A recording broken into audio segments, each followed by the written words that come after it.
بسم الله من غير مقدمات.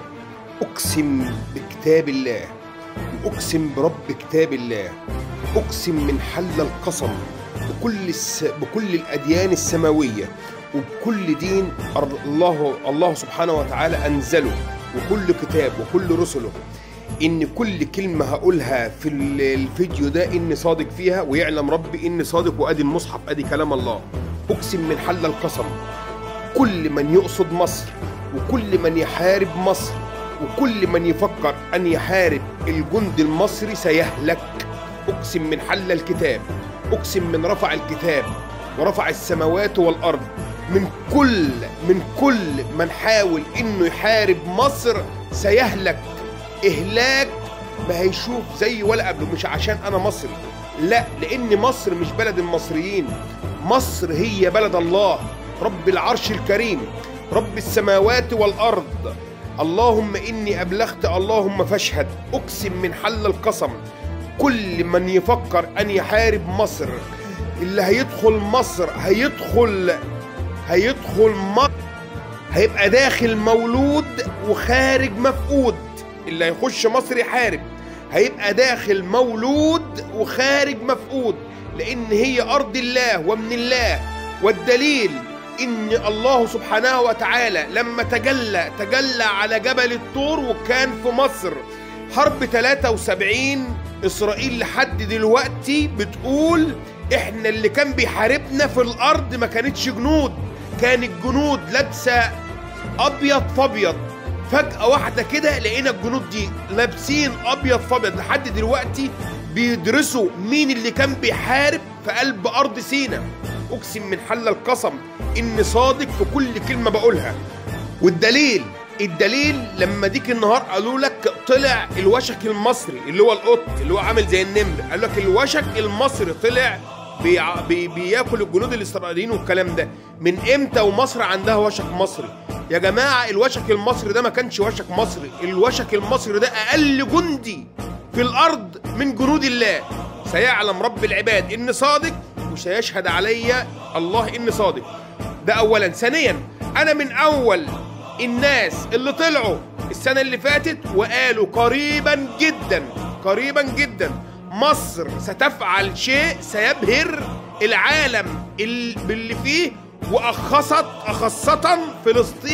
فلسطين والمسلمين في جميع أنحاء الأرض. والناس كانت بتستهزأ بكلامي وما كانوش واخدين بكلامي. دي ما كانتش توقعات، ولكن أنا كنت عندي يقين في جيش مصر. يا جماعة خير جنود الأرض مصر. اوعوا تتراجعوا سنتي ولا ثانية واحدة، إنكم من أعظم وأقوى جيوش الكرة الأرضية. أي حد بيقول لكم الجيش المصري 19 وال20، أبدا. الجيش المصري هو الأول في الشرق الأوسط. وأقول لكم كلمة وربنا يعلى وأعلم إني صادق، وأقوى جيش في العالم، هو الأول على العالم كله. وده مش كلامي ولكنه كلام رب العباد. إن شاء الله تحيا مصر وتحيا جيش مصر، وإحنا في ظهرك وفي ظهر الجيش المصري. وقبل ما نكون في ظهرك إحنا تحت البيادة اللي بتلبسها في رجليك. تحياتي للجيش المصري وتحياتي لكل جندي مصري، والسلام عليكم ورحمة الله وبركاته.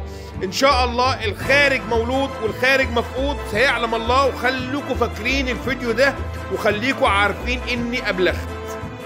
والدليل هو أنتوا فاكرين لما رب العباد نزل على مصر وتجلى على أرضها في جبل الطور كان صدفة؟ ليس صدفة. هو أنتوا فاكرين لما رب العباد تجلى على جبل الطور وكلم بشر سيدنا موسى كان صدفة؟ ليس صدفة أبدا ليس صدفة. الصدفة إن البلد دي دون عن كل بلاد الدنيا تتذكر في القرآن 5 مرات بشكل صريح، و34 مرة وتصريح. صدفة؟ هل صدفة إنها تتذكر في التوراة والإنجيل 696 مرة في أسرار العهد القديم وأسرار العهد الجديد؟ مصر. والأناجيل ال4 والسفر الرؤيا. هل دي صدفة؟ طب صدفة إن المرة الأولى والأخيرة إن يتجلى عليها رب السماوات والأرض في سينا في جبل الطور؟ هل صدفة؟ يوم ما يتجلى رب العباد يكلم فيها بشر، يقوم يكلم سيدنا موسى في جبل الطور في سينا، هل دي صدفة؟ مش ممكن تكون صدفة. طب صدفة إن سيدنا عيسى وأمنا مريم لما هربوا من الرومان في رحلة العائلة المقدسة بقدمهم الشريف ويجوا في البلد دي ويجوا يعيشوا فيها أكتر من 4 سنين في بلبيس، هل ده صدفة؟ مش ممكن يكون صدفة. طب صدفة اللي ستنا هاجر اللي هي أم الأنبياء وبعدين صدفة؟ طب صدفة يعني أمنا هاجر اللي هي زوجة أبو الأنبياء سيدنا إبراهيم وبعدين أم سيدنا إسماعيل اللي هو أبو العرب، هاجر دي تبقى قبطية مصرية، دي برضو صدفة نزولها هنا في مصر؟ طب صدفة إن قائم على خزائن الأرض وينصر العالم كله يكون على أرض مصر العزيز سيدنا يوسف، هل ده صدفة؟ هل دي صدفة؟ وربنا جعله على خزائن الأرض وفين؟ وفي مصر. صدفة اللي سيدنا النبي يتجوز، علشان كده برضه مش صدفة اللي 1,000,000 كيلو متر مربع اللي بيمثلها البلد دي تكون بؤرة وسنتر العالم بالمنظر ده.